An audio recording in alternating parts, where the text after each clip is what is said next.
Welcome, my fellow colleagues, project managers, business professionals everywhere. This is an interview with a founding member of the PMP Exam, Mr. Lee R. Lambert, CEO of Lambert Consulting Group, a founder of the PMP and a PMI Fellow. Lee is a distinguished project management professional and a PMI Fellow with over 54 years of extensive experience in the field. After a dynamic corporate career, Lee has been instrumental in educating over 50,000 professionals from 27 countries in project management since 1984. As one of the founding members of the PMP Exam, Lee's pragmatic approach to project management has earned a stellar reputation. Known as a pragmatic evangelist, Lee's presentations are uniquely effective, blending humor with a profound understanding of project management, making complex concepts accessible and engaging. Welcome, Lee, to our conversation here. Thanks. I'm really glad to be with you, Phil. I've been looking forward to this. Absolutely. Lee, my first question for you today is about your middle initial. What does R stand for, and is there a story behind it? Well, there's not a big story, but it stands for Roy, and everybody thinks my name is Leroy, so I've made it to make it just an R after my first name. But other than that, no, there's nothing. I wish I had some exciting story to tell you about how I got that name, but my parents stuck me with it early on. Lovely, lovely. Lee, let's jump into a question about your professional journey. Who introduced you to this term, project management? Where did you hear about this term for the first time? My first exposure came at Lawrence Livermore Laboratory in Livermore, California, a DOE operated facility. And it turns out that they brought me there from the state of Utah to California, and they needed project managers. And I got the job. I didn't know what the job was, but I knew it was a big increase in pay, and I liked to go to California. So that's how I ended up in the business, sort of a roundabout way. But at that time, I really never heard of project management. My education was in engineering, and the word project management really never came up. Interesting. Lee, which of the engineerings was it? A mechanical engineer. Oh, Uh, mechanical. I see. Actually, what I did was, because I'm kind of lazy that way. I didn't want to go to too many years of school, so I took an abbreviated technical school and got a degree in engineering design. And that's basically, it was a mechanical engineer's job, but truncated without all the grammar and the science and all that, just straight out hard shot engineering work. Gotcha, gotcha. Well, Lee, let's talk about the evolution of project management. How have you seen the field of project management evolve since the 70s and the 80s? Are there any challenges or changes that particularly stand out to you? Well, yeah, I'm sort of outspoken in this regard. I don't think project management is brain surgery. Uh, I really think it fundamentally hasn't changed the process and the concept, but we've come up now with all these new tools to help project managers be more effective. But otherwise, I don't think there's been any big changes. Now, the latest change that I think will have a significant impact is this AI thing. Hmm. I think one of the problems with project management is we can never get good, sound decision support information in a timely way, because we did a lot of it by hand. There was a lot of hand calculations, hand manipulations. Well, with the advent of AI coming along, I think that's going to change a lot. I just did a post yesterday on earned value with that in mind, and it has over 500 views and Wow. 127 questions in one day. So it's obviously a hot topic. And I think with AI, I can see earned value taking its proper place in project management. Wow. Lee, let me jump on that topic. You know, we share that earned value liking, but let's talk about the future of earned value and why earned value is so despised in industry. Do you have anything to say about that? Oh, I do indeed. I think that some of the things that came out of my post that, management says they want it, but then they don't act like they do. And the key to this working or not working is better planning. And the one thing that management won't give us as project managers is enough time to do good planning.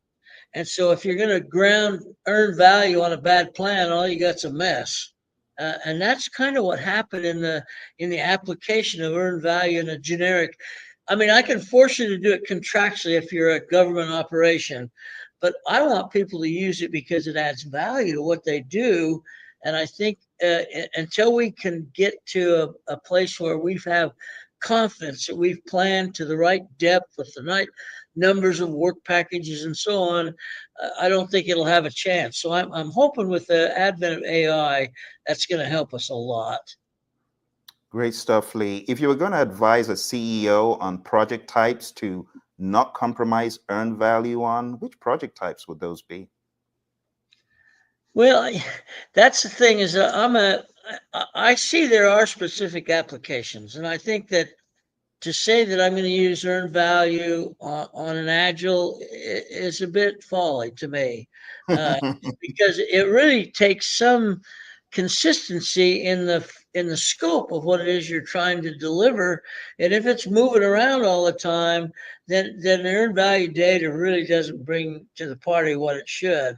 So I think anything that's more of I'm going to use the word construction just because it's kind of connotates what I'm after.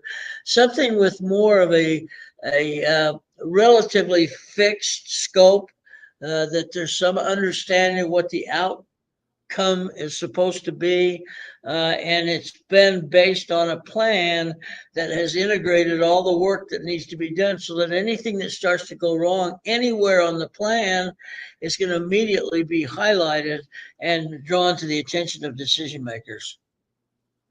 Beautiful, Lee. We got a comment in from one of our subscribers, and we want to say a huge shout out to all those who are watching.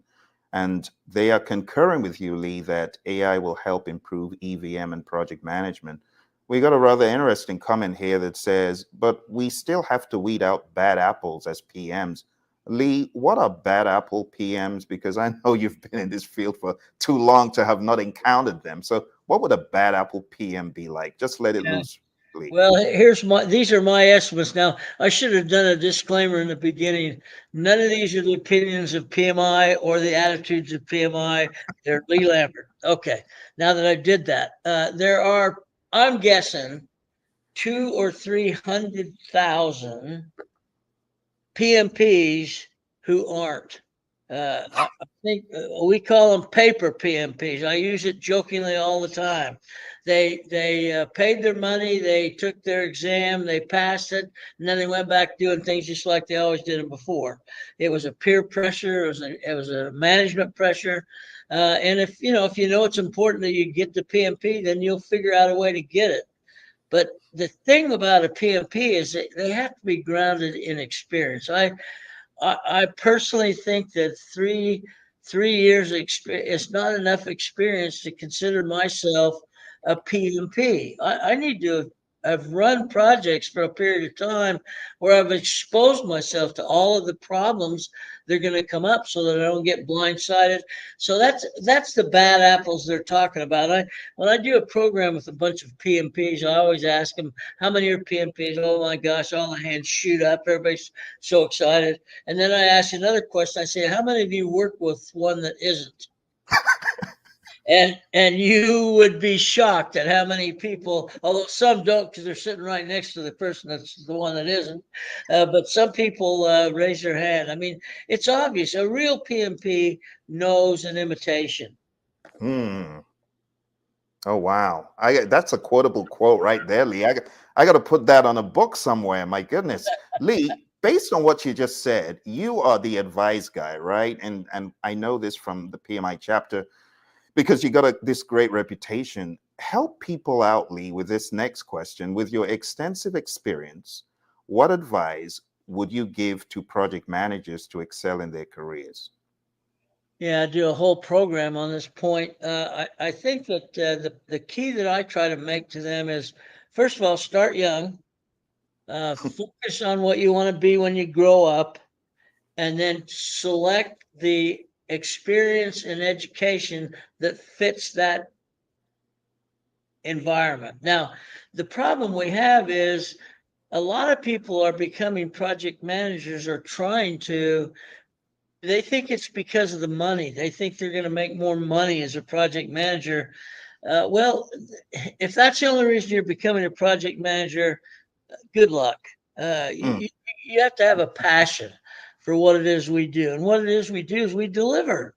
And we mm, do it without body count so that people can do their job and do it well. And if they need advice, you got to remember project managers. One fact, one of the reasons I got into this field is somebody told me once that project managers don't do work.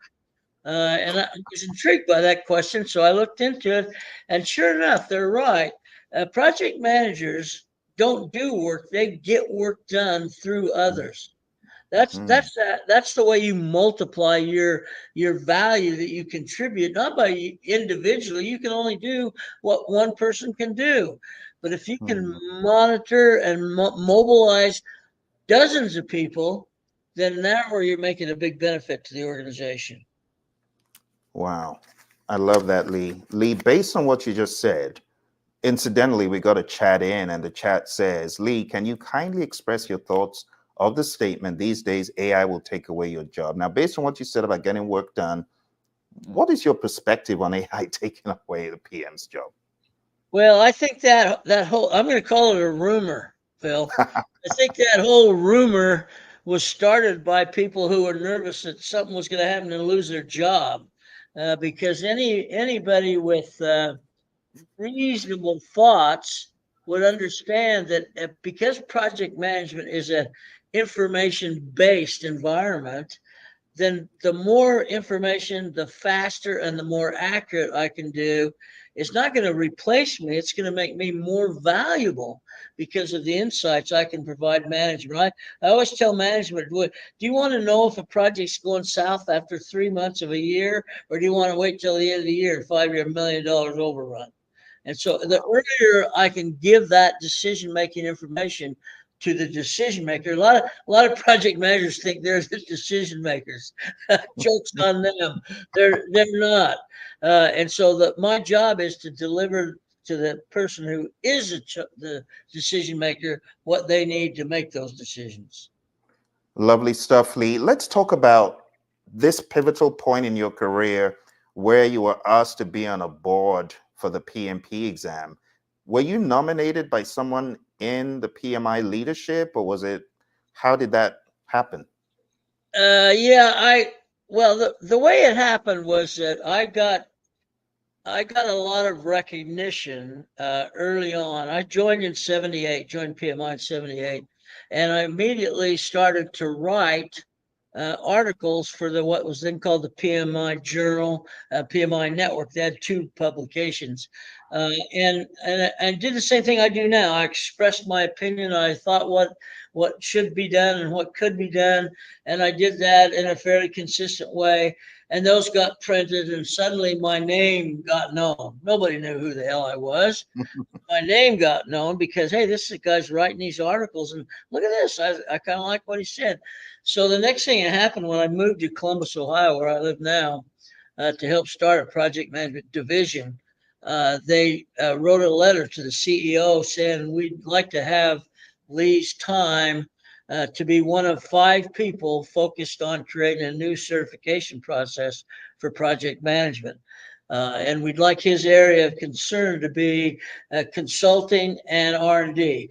The Mm. division I started was an R&D division, and they said that would be his 2 areas of involvement. And so I went to my CEO at the time and said, this is probably not a bad idea if we're going to call ourselves a project management division. Probably be pretty wise to have somebody participate in that particular activity. So I was able to convince him that that made sense, both from a personal and a professional standpoint. So that's how I got started on it, and then it just evolved. We just had meeting after meeting. I mean, it wasn't a bad spot up in the hills of Western Carolina. It's pretty darn nice, actually. So we'd hold weekend meetings for well, it took almost 3 years to go live. But there were five of us, one woman and four men, all of whom have passed now except me.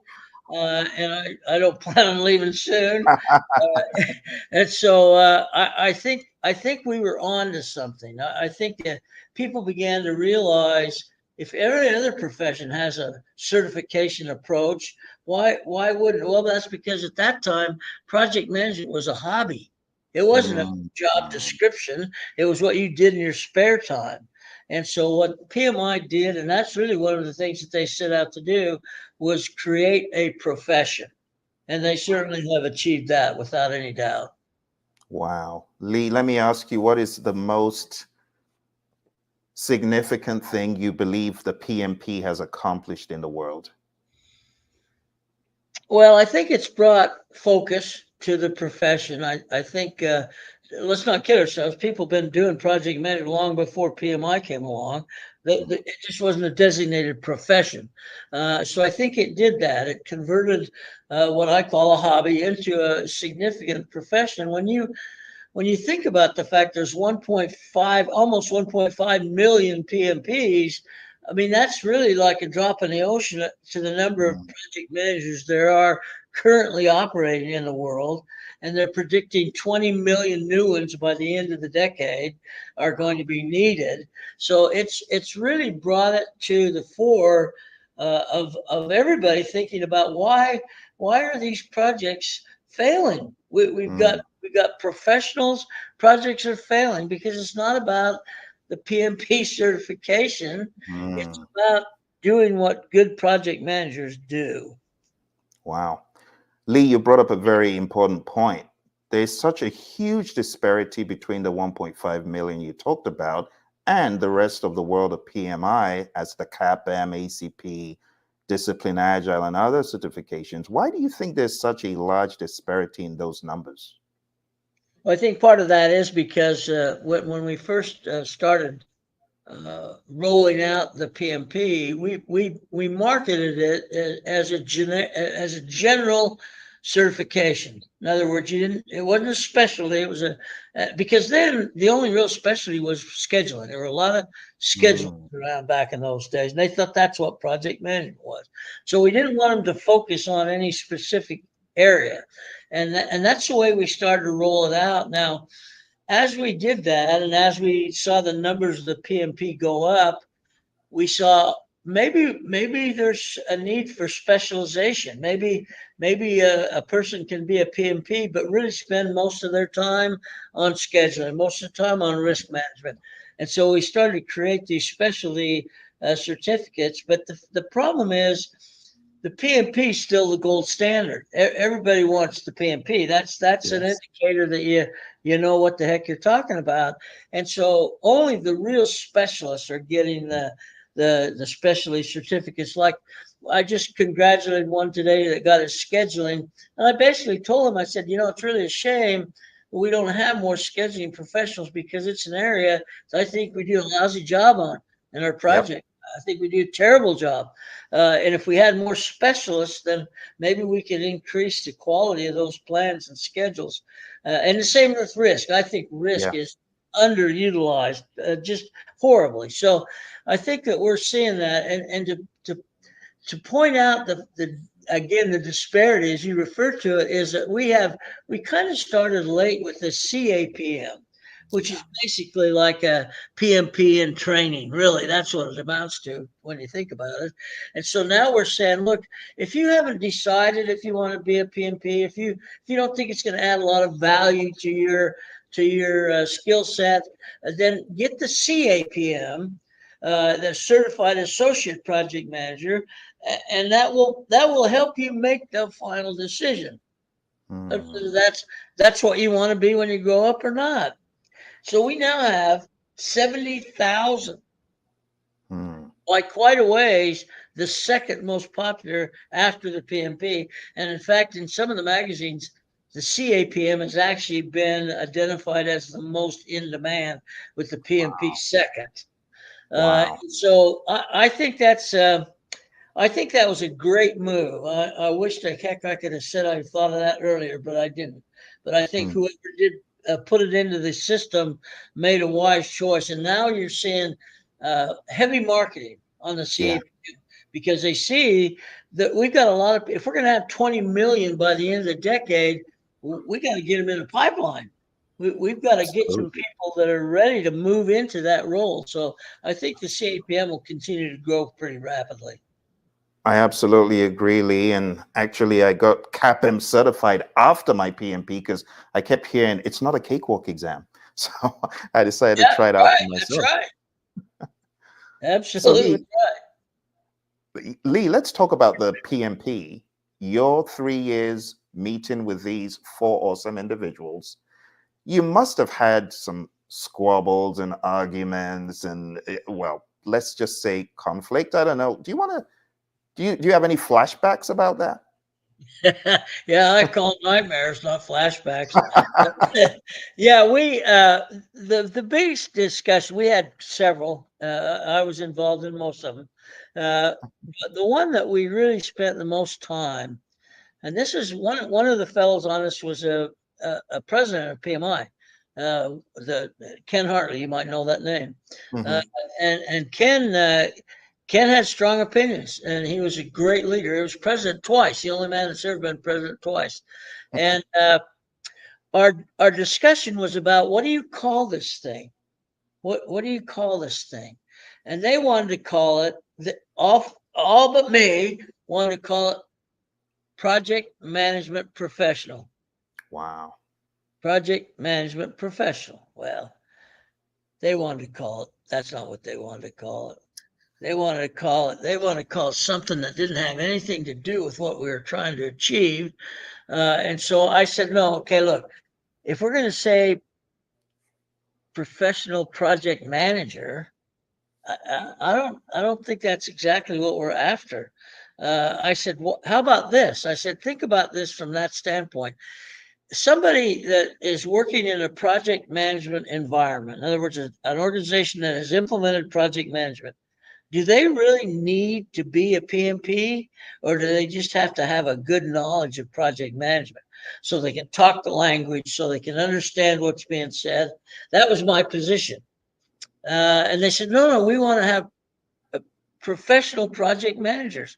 I said, well, you're selling yourself short because you're limiting the market. There's going to be a lot of people that could benefit from it that won't do it because they're not going to be a project manager. They're going to be working in an environment that has implemented project. 4 days we argued about that. 4 days. And I finally convinced them.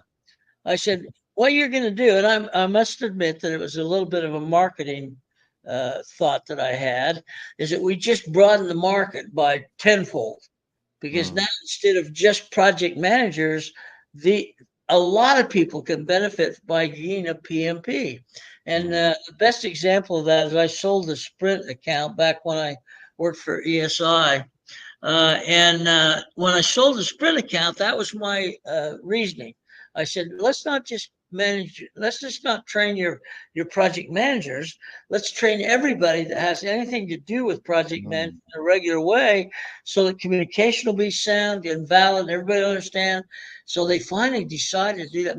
It meant millions of dollars to them. That was a very, very big decision. There were times we'd have 11 instructors on site, 11 different classes going at the same time. And when we found out, when we started to look at what the makeup of the audience was, maybe 20% project managers.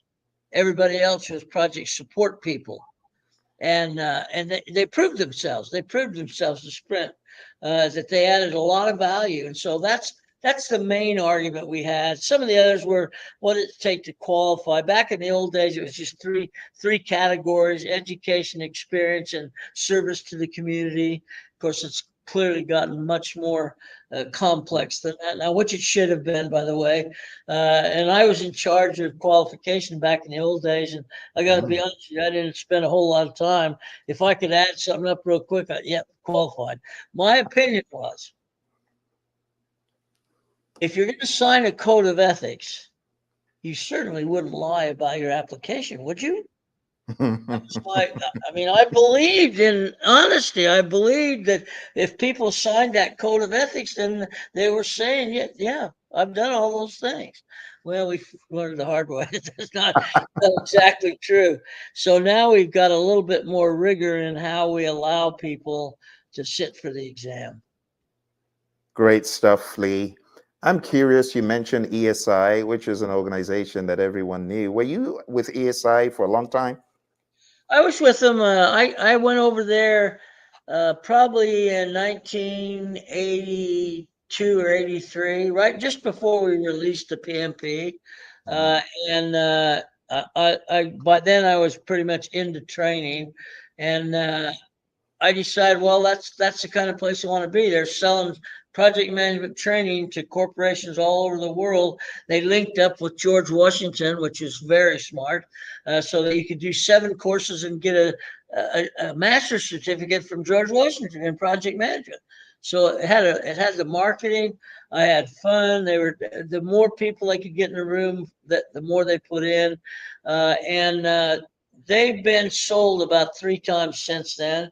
uh, and each one that sells them makes less money. Oh Uh, dear. they started. They just hit the timing right. It was Carl Pritchard. Now you may know Carl. I know, Carl Carl. Pritchard and I used to call those the pig trough days, because it didn't matter what class you threw in the trough, the pigs would come eat it. And so he and I used to have a lot of fun Oh my with gosh. the pig trough days. And well, the only argument we ever had was uh, who was number one or number two. And of course, I disagreed with his choice. He did with mine. But we made a lot of friends, and a lot of people that I still talk to today are people I've run into at ESI that have become very good friends and very good project managers. Absolutely. And speaking of your name and your middle name, isn't there a Leroy who was at ESI? Yeah, Leroy Ward's the guy who hired me. I had to interview with Leroy, and I told my wife at the time after the interview, I don't think I want to work for this guy. I don't like him. And she said, "Well, don't you think that's a little bit of snap judgment?" I said, "I don't know. There's just something about him." So she talked me out of that, and I went to work for him.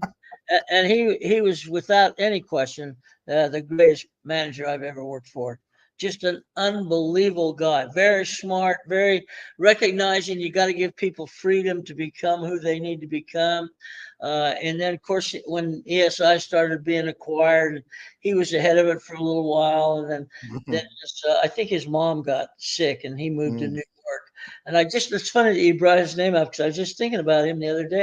mm. I used to see him once in a while at PMI events, and he writes a little bit, but I haven't seen him. So now I'm worried. I Yeah. wish I'd have checked it out. Yeah, I haven't seen a lot of activity from Leroy, but one of my mentors, rest his soul, Ginger Levin, was good friends with Leroy and they wrote together.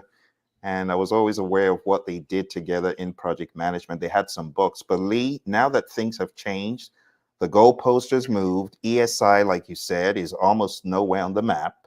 Yep. The new normal today seems to be different from the training organizations back in the day, like Rita's organization and others. Apart from ESI and Rita, are there any notable organizations apart from yours that come to mind as being the leaders back in the day, or were there no leaders back in the day other than those? Well, the only one that's really, I mean, I'm probably way off on this 'cause I haven't looked around, but the only one that's really still around that's known is Velociteach. Uh, Mm, and they pulled out of the REP/ATP program, as did quite a few of the leading instructors. They didn't feel like they wanted to pay the 10 or 12 grand, whatever it is, to be an ATP. They're doing fine. I talk to them all the time. They seem to be doing just fine. So their decision was okay. I think some others might have not done that, but I know Carl was an ATP for a while till he got sick, and then he mm. liquidated everything, and now he's back, not back whole, but he's sure back way better than he has been. Oh, So I'm yeah. Oh, pulling yeah. for him all the time. I see him and talk to him once in a while. Lovely. I mean, he's one of the real ones. You don't, He's I hate to say it, absolutely. but talking about paper PMPs, I think we can say paper PMP pushers Because, but we'll talk about that another day, Lee. Yeah. Well, that, I that's the one thing I've hit, not just me, we've hit Pierre with that he's working hard on, is the integrity of the exam. I mean, we literally find people selling the exam on LinkedIn. Send us your money. We'll send you a certificate. We'll take the test for you. I mean, it's ridiculous. Well, that's what happens with money. You know that. Yep. If these shysters can find a way to make a penny, they'll do it. They don't care about you. And so our integrity is in question in some cases. Sometimes people write me. I don't have anything to do with that. I don't work for PMI. I just do stuff around PMI, and I'll get letters saying, "Well, this is just not right." And they'll send me an ad from India, if in that particular case, that says, "Send me your money. I'll send you a certificate. Don't worry about the test." And well, so PMI they used to ignore that. Say, "Well, you're going to get some of that." They don't ignore it anymore. I think Pierre's made it pretty clear that if he's going to stand tall on the PMP, he's going to know he's standing on a sound foundation. I love that, and definitely continue along those lines that you mentioned. The REP program, honestly, great program, REP program. Transparency, a lot of collaboration. Not so sure about where the turning point has gone, because there used to be the REP logo all over the place. People were evangelists for the REP program. We don't really get that happening today, but I know it has had to do with leadership. So I'm going to ask you, if you were going to choose from your friend Ken, rest his soul, the one who went twice, and Yeah. all the others, let's talk about the PMI Mount Rushmore. Who would your four be for the PMI presidents that you say are most pivotal for shaping the firm? Well, we've had some bad ones. Tell you, no, I shouldn't say bad. That's not fair. We've had some that I don't think they were project managers in the first place, but trying to run a project management organization. When we started to switch to people with a little more credibility, that helped. I like when Mark Langley took over for the one that left. I forget now who was before him. When Mark Langley, Greg? Was it Greg? Gregory? yeah, Greg Ballesteros. Well, be honest with you, he was one of the bad ones. And so if you look at Mark Langley, he's a finance guy, but he Yes. really, for one thing, he had Ken Hartley's ear. They were good friends, and I think Mm, Ken had a big impact on how PMI is an organization. You got to remember, PMI was all volunteer in the early days. Not even so early. Even the top dog, somebody like Pierre, would have been a volunteer back in those days. And so when we started to convert to a business model, it required people that knew what they were doing. So Mark mm, had some good background, good skills, good financial acumen, and I think he helped a lot. And Sunil, bless his heart, I love Sunil. He's a great guy. He just wasn't the right fit at the time. Now maybe later he would have been, but at the time he tried to become a profit making business too soon. He wanted to sell stuff, uh, mm, and that rubs people the wrong way. And I told Pierre this. It's been a challenge we've lived up to for years. Is all PMI cares about is money. So mm. I interviewed him recently. I asked him that question. He had a great answer. The guy's he's really thought through this job, and he gave just a fantastic answer. Yeah, we got money in the bank, of course we do, but look at all the things he's doing. Those things Mm, all cost money. mm, And people don't realize that. They think, I mean, they're paying $139 to be a member. They think that's a big deal. We've only got 700,000 members. It's not like we own the world or anything. So they have to supplement some of those revenue sources. But I think that I think Pierre, unless there's something I don't know about, and I doubt there is. He's too transparent. I mean, he's just a great guy. He's a He'll talk great guy. to you Great. about anything, He's great. unless he has something happen that really changes the playing field. I think he's going to be a long-term success. I hope for the same. So it sounds like our Mount Rushmore for in your eyes, definitely Ken. Oh That's yeah, one. Sounds Ken. like Mark. Ken was great. Mark Langley was good. Based on the fact he's a finance guy, nothing against finance guys, but he did a good job, and he still comes around. He was on our cruise 2 years ago. Oh. Langley was as one of the PMI cruise members.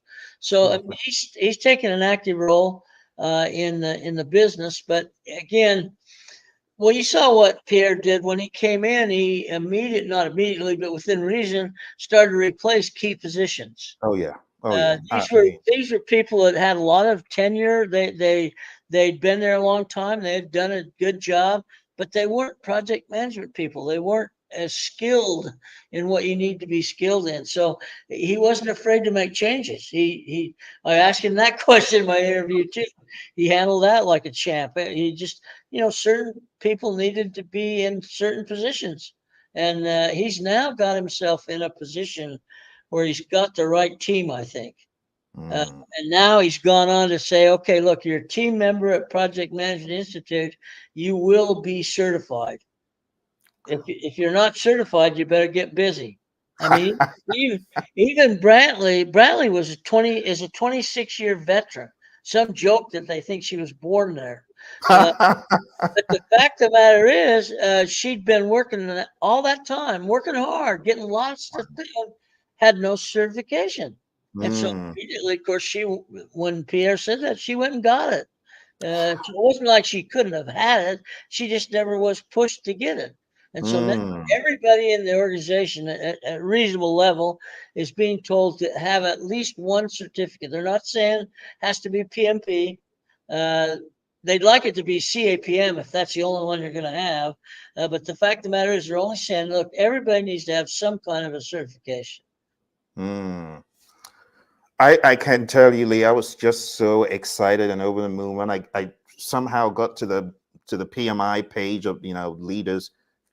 I'm like, what happened here? What magic?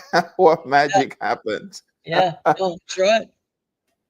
Lee, we got a question here. It says, what are your thoughts on the disconnect with academia and industry when it comes to project management or earned value management? Will AI help connect academia and industry in the near future? I'll let you answer that, Lee. Yeah, let me look around, see if I can find my soapbox.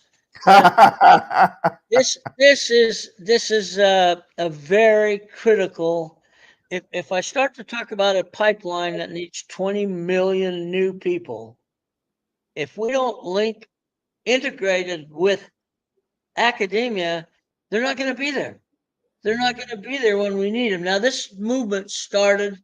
I'm working with some universities. Others are working with universities who are integrating project management into their engineering curriculum, so that now it's not just something you mentioned a couple times in a quarterly lecture. Now they're actually giving learning opportunities, and in some organizations, they're actually encouraging graduates of their program to sit for the CAPM as soon as they graduate.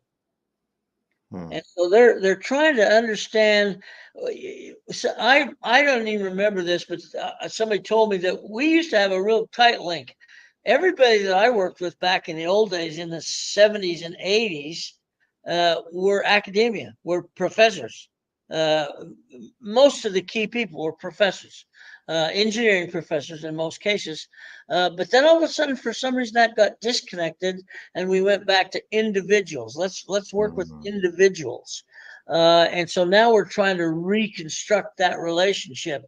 I just did a thing with Morgan State, uh, an article for a magazine that they have, that really pointed out the needs, but basically this question that's been asked here, what we need to do. And they're going to bring me in to do a lecture for their engineering group in the next few months. But so I think people are thinking about it. I know Pierre's thinking about it because we talked about it. And so I think we're going to have to do that. We're not going to be able to satisfy the need for project managers all through PMI. And I think that's another reason Pierre is trying to expand to where he's collaborating more with IPMA and APA and the other project management organizations to get everybody moving in the right direction. Yeah. Great And stuff. project management, I gotta say, I'm a big supporter of earned value. Maybe that's because I learned it from GE and they did things right back in those days. But I think if people would wake up and realize that if I plan like I'm supposed to plan, using earned value is a piece of cake. Mm. Thank you, Lee. I've got a question based on what you just mentioned. We've had this conversation, but let's go ahead and give him his flowers. He's gone, but the great Jack Welch. Let's talk about your stay at GE. What was the main, if you're going to give it 3 major things that you learned or that bettered your career from your time at GE, what would they be? First off, I learned that all the engineering education I got was not wasted. Engineers think like project managers should think in most cases. So learned that right away. I learned that I was not what would be deemed a good engineer. I didn't have that passion for engineering. I did have the passion for people. I'm a people guy, and so I learned that when somebody who has passion runs into someone who's willing to let go and let them express their passion, there's really no limit to what you can do. So I moved to this organization in Sunnyvale from a more staid GE group in Pleasanton, California, and met a guy named Tom Brownell. He was going to be my manager. And I started to tell him my old boss and I didn't see eye to eye. Let's put it that way. And so I started to tell him, why am I down here in Sunnyvale looking for a job? Here's what he said to me: I don't care. He said, I don't care why you're coming here. I only care that you want to be here and that I'm going to allow you to do what you need to do to be successful. He's the greatest teacher I've ever had from that standpoint. People will grow if you let them. So from that, I said, well, what can I do that's not engineering? He said, well, we got this earned value thing that just came in and we need trainers. And that's basically how I got to train. I learned from a company called Decision Planning Corporation, which at that time was all former Air Force guys that were doing consulting, making a buttload of money. And so I learned from the best. And from that point on, I just carried it forward. And I certainly didn't teach all earned value by any stretch of the imagination, but it was a segue into the training world. So opportunity, you gotta have passion.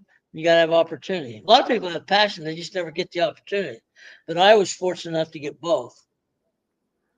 Wow.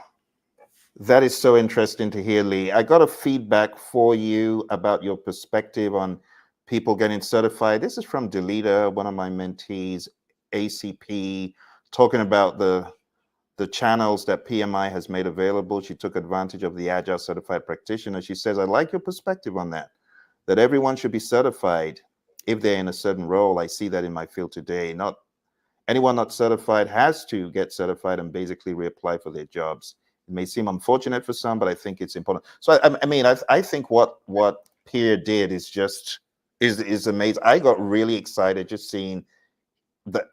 I wondered, was there a magic wand and everyone just became PMPs, or what happened? So that was really interesting. We got another feedback, Lee. This is an awesome discussion. Thank you, Deirdre. And let's move on to another question I have for you. This is a more trivial question.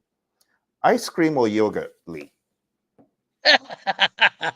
Ice cream for me. Okay, let's talk about colors that you like. Which color do you find most calming or energizing? I'm a blue guy. Nice, nice. Okay. Be careful with this one. Some people might take offense. Do you have a favorite football team? Yeah, I do, and they probably will. Oakland Raiders. Well, Las Vegas Raiders now. They're not the real Raiders anymore. Oh, I was a sports writer in California covering the Raiders. Uh, really?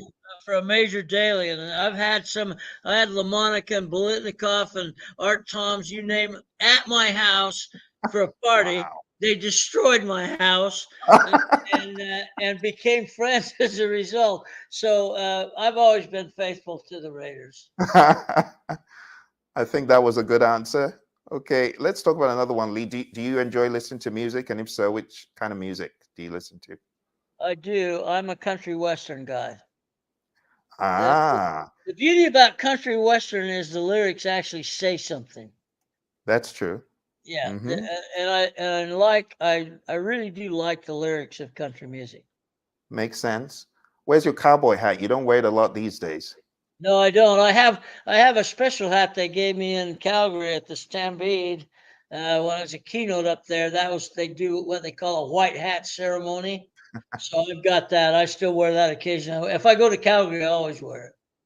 Okay, this is another fun one. If you could have dinner with any historical figure, who would it be and why? Mm.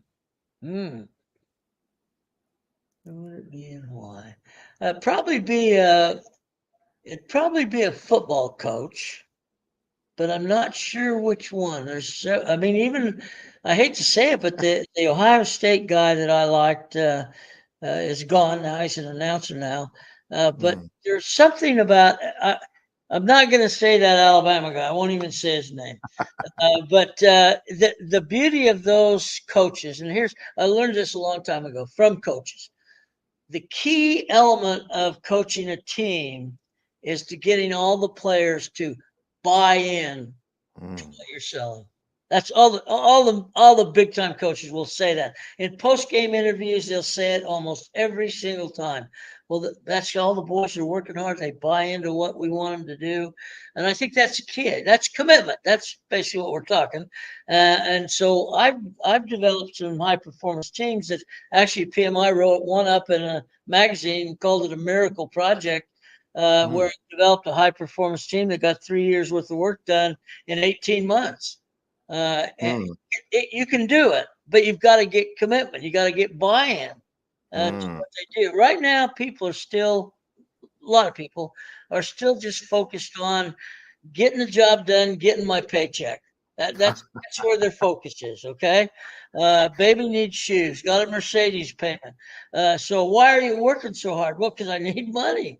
Well, if that's your motivating factor, I mean, you'd be successful, but you're never gonna be a real pro.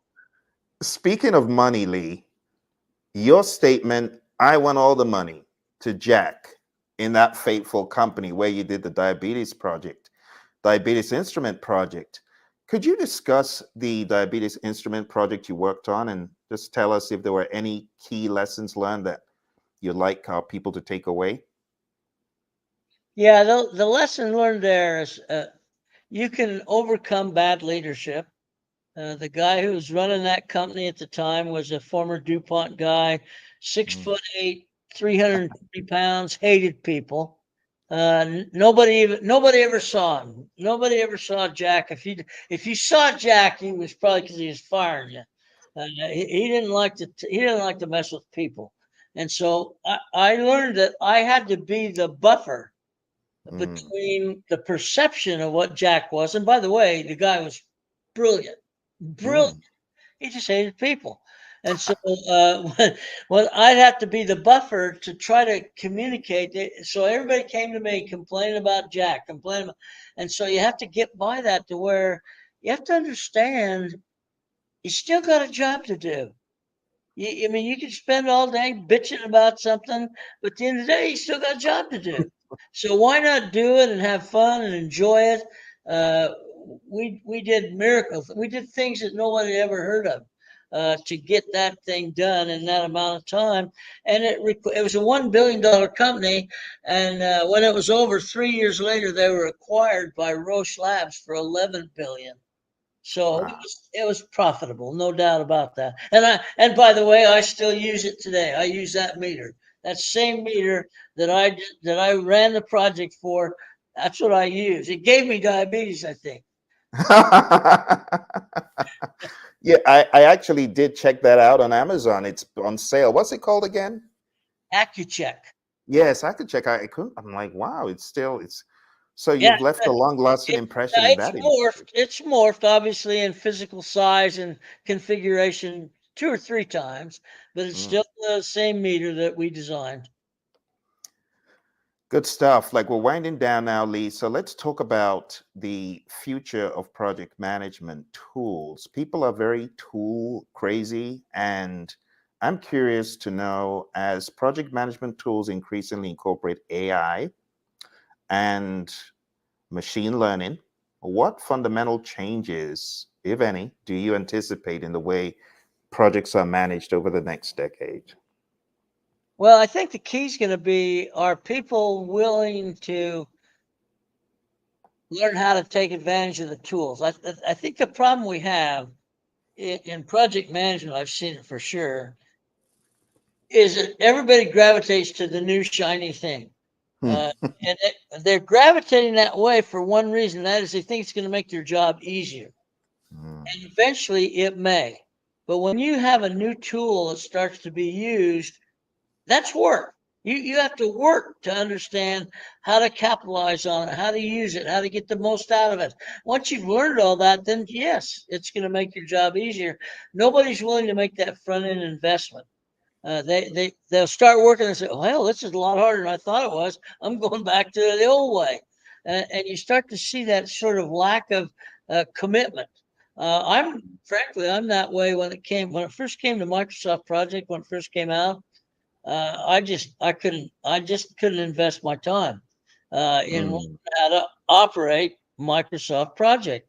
Uh, but yet, the first person I hired in that job that we did in 18 months, the very first person I hired was a Microsoft Project expert, Oh, brilliant. because I was smart enough to know I can't do what I need to do without this guy. Now, Hmm. fortunately, he didn't know how important he was because I didn't have to pay him that. But the fact of the matter was, I had him collecting status. I had him inputting status, projecting Wow. into the future. I mean, he was the key guy. And I Wow.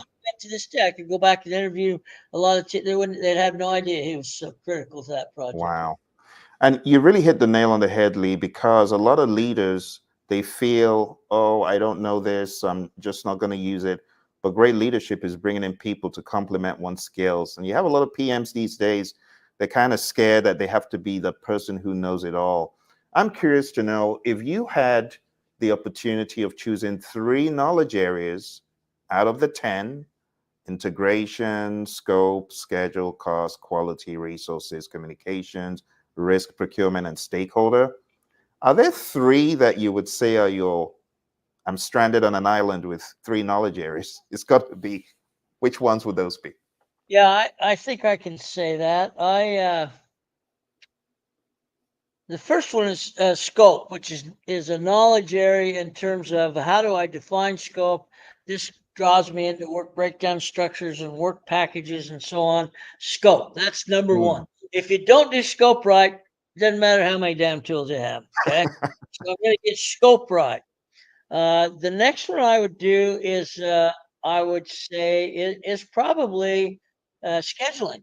How do I take the output of my scope development and put Hmm. it in a framework that says this is doable?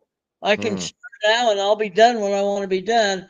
And then the third one is going to be the people side, Hmm. doing what I call skill set match. Uh, because I've defined the scope very well, now I can say for that scope, I need this kind of a performance. And now I Hmm. can look at what I've got, and unfortunately, we do that terribly. The Hmm. way we assign resources now is called the availability. If you're available, you do it. But that's not really my skill. You're available, you do it. And so we end up causing our project's problem in the very early stages by not paying attention to the impact of skill set mismatch. Mm, So you've got to understand that when somebody asks me how long it's going to take, and it's what I do, and I say 8 hours, it'll take 8 hours. Okay. But if you ask somebody else that's never done it before, only done half of it, he might say 8 hours also, but it's going to take him 16. hmm Why would you put 8 in the plan then? If it's going to, and then it gets worse because now that same guy is doing maintenance 30% of his time, and he's on 2 other projects, and so he really only has 10% for your job. So now instead of 8 hours, it's like 8 weeks. Uh, we, it's all planning. We do a terrible job of planning, and you know why they say, "Well, why would I plan? You just can't change." Oh dear. It's hilarious. Lee, we've had such a blast so far. The final question is about remote work, the influence of remote work. We see a lot of people working remotely these days. It's been accepted, it's been adopted. What strategies do you think project managers should implement to maintain team cohesion and productivity, just like you did on the Architect project, only that now you don't have them all in the building? Imagine if you had a dispersed team on the Architect project. How would you have done this with remote work? I think that the way I would do it, I've never been in that position, as you say, but the what I would do is I happen to think remote work is a great thing. Uh, if you have committed, responsible people. Mm, Because if you're not committed, you're not responsible, you'll just waste away time, remote locations, make it appear that you're doing stuff that you're not. So it has to be committed people. Once you have that, what I found, even through the pandemic, I found I was doing more work at home than I would have ever done in an office place because you got no limit on hours, you got nobody bugging you. So I think remote work is a great idea. However, there's nothing that replaces people to people. You mm, can give me a great TV screen and we can have like we're doing right now. It's not the same as being in the same room talking randomly about what we want to talk about. So, what I think a lot of companies are doing now is going with the 3x2, 3 days remote, 2 days come into mm, an office setting where you don't. I mean, remember you're going to work with some of these people for a long time, true. and there are going to be things that you won't talk about online. You won't talk about in a visual system. And so I think the 3x2 is a good way to go. My son-in-law is a big shot at a bank, and he hasn't been into his office for over 2 years. And Wow. and they just started recently saying we're thinking we're bringing back some people back, and I don't think he'll be going back. He is, and his wife, my daughter, she'll tell me he does 2 or 3, 4 hours more work every day than he did when he was going in the office. And it's just the freedom to do what you need, what you think needs to be done. So, and there's a lot of trust Mm, involved. mm. Lee, it's been a pleasure. I've got two more questions for you. Do you have a favorite movie or TV show that you could watch over and over again? Yeah, I do. I was trying to think today. What? Probably Hawaii 5-0. Oh my, those were the days, weren't they? Yeah. Well, it's on syndication now. My grandson who lives here with me, he'll sit down and watch 6 or 8 of them in a row. Oh my, And those were the I mean, days. they're beautiful scenery. There's good plots. A little too much killing for me, uh, but overall, it's a great show. So I enjoy it. I Lovely. use TV for entertainment, really. Awesome. And Lee, the final question today is when you have free time, what's your go-to activity or hobby, if any? Uh, I'm asked that question all the time, and I really don't have one. My go to is think of something else that hasn't been done yet, and write about it. I mean, I love to write. I love to cause people to ask questions uh, because they're learning at that time. So I don't have a day. Like I start my work at 5 in the morning and I'll wrap up about 7 or 8 tonight. And Wow. basically I'm sitting here at this computer thinking about things I should be doing, thinking about things I could write about. I like to post a lot, as you know. And the reason I post is not to show how smart I am, show people how dumb they are. That they should be thinking about these things. So I write in a way that just introduces a topic that causes people to wonder, and that's pretty much what I do. I don't work. No, everybody knows I don't work. When it comes to work, never been in my vocabulary. Wow. Because I don't Wow. see any of this as work. I see this as Nope. fun. I love it. I love it. Well, Lee, thank you for all that you do for the PMI, doing the ambassador work that has been a very expensive hobby. It's a very expensive hobby because it's taken a toll on life and stuff, but you've done very well. You're handling it. I want to be like you when I grow up, and I'm really grateful for you sharing your time. This is an honor. It's been a long time coming, and I've been following your posts for a very long time, seeing you sporting your cowboy hat, getting all those emails from PMI Phoenix. You're coming up to PMI Phoenix this I'll be year, right right? there in October. Yep. October. Well, it will be a pleasure. I'll make sure I'm there to welcome you and see you in action. What are you going to be speaking about? I don't know. I'll think of something. Well, thank you to you, and thank you to our viewers for joining us. It's been an absolute pleasure. This is just part one. We definitely need to do part two because I've got about 30 additional questions that we didn't Yeah, get around. I appreciate the feedback and the interaction. I love this format that you're doing. It's because people, I never know if I don't hear questions or see comments. I don't know what the hell am I missing or what. So this is awesome. Oh, I love this.